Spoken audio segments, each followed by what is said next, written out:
যার ডাকে ঘরের কোণ ছেড়ে হাজার হাজার নারী রাস্তায় নেমেছিলেন, যার সাহস দেখে ব্রিটিশ পুলিশ স্তম্ভিত হয়ে গিয়েছিল, তিনি হলেন বাসন্তী দেবী। তিনি শুধুমাত্র চিত্তরঞ্জন দাসের সহধর্মিণী ছিলেন না, তিনি ছিলেন নিজেই এক ইতিহাস।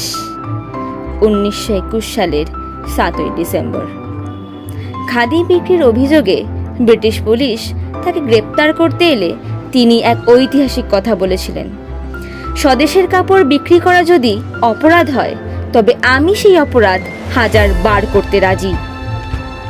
তার এই একটি কথা সেদিন আপামর জনতার রক্ত গরম করে দিয়েছিল।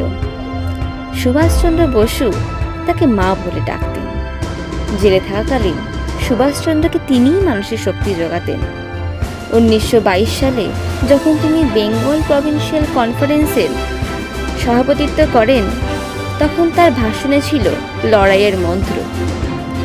স্বামীর মৃত্যুর পর ভেঙে না পড়ে তিনি দেশ সেবার কাজে নিজেকে সঁপে দেন। 19 শতকের গোড়ার সমাজে দাঁড়িয়ে তিনি শিখিয়েছিলেন নারী শক্তি কি করতে পারে। তিনি বলতেন, দেশের কাজ কোনো একক ব্যক্তির নয়, এ হলো সবার সম্মিলিত প্রাণের দান। ভারতের স্বাধীনতা সংগ্রামের এই অগ্রপথিক বিস্তৃতপায় বীরাঙ্গনাকে কুর্নিশ জানাই।